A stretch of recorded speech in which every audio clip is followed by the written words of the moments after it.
कन्हैया ने देखा है कि रुक्मिणी का खत लाने वाला ब्राह्मण रास्ते में लेट गया।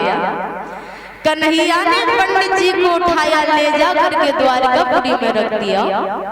सुबह पंडित जी की आंख खुली तो पहरेदार से पूछने लगे, क्यों तुम में से कन्हैया कौन सो है?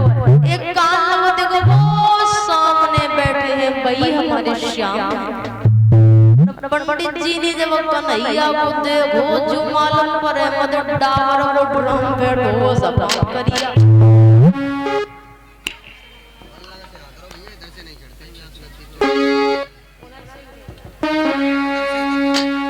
ब्राह्मण बोले, गिरधारी में कुंदनपुर से आया हूँ और रुक्मिणी तुम्हारी दासी है,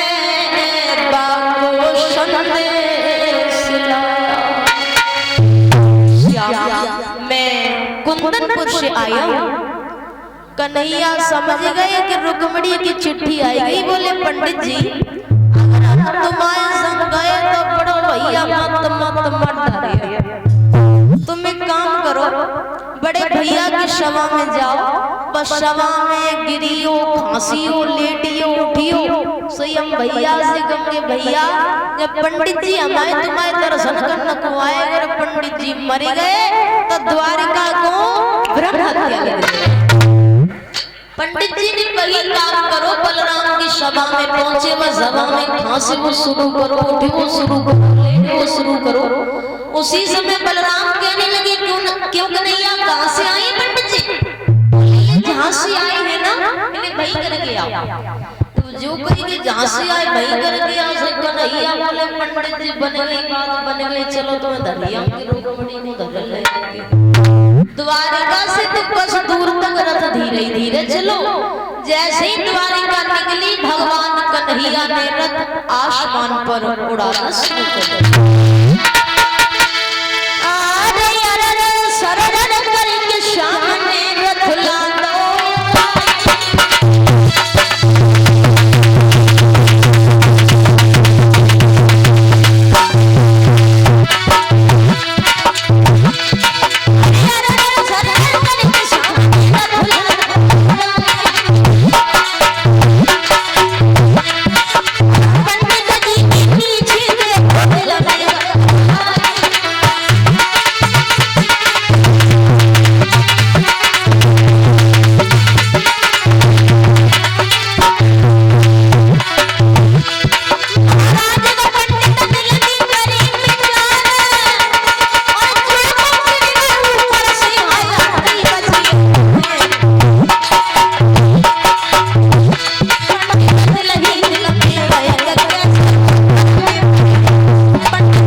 बगीची है, बामे रोको सही पंडित जी यहाँ पर लगे, परमात्मा आज जाने मार होते। और ये आर्यन भैया 101 रुपए के हार से सम्मान कर रहे हैं। भगवान इनके घर में सुख शांति बनाए रखे। पंडित जी बोले, कन्हैया अब हम तो घर को चले। कन्हैया बोले, पंडित जी रुक्मिणी से कह देना, कह दिया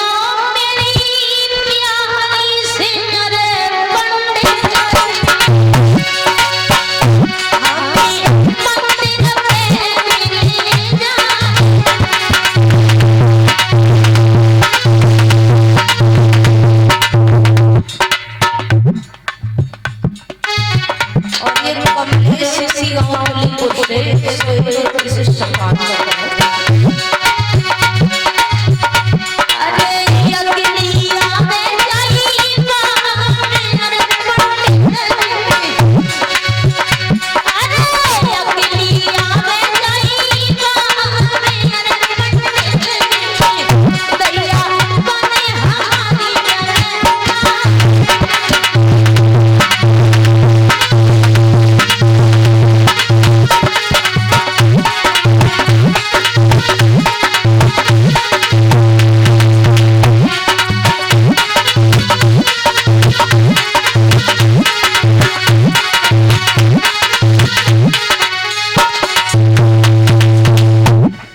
पंडित जी से कहा है कन्हैया ने, पंडित जी रुक्मणी से कह देना अकेली चली आए, पूजा के बहाने खड़े हैं मंदिर के पीछे।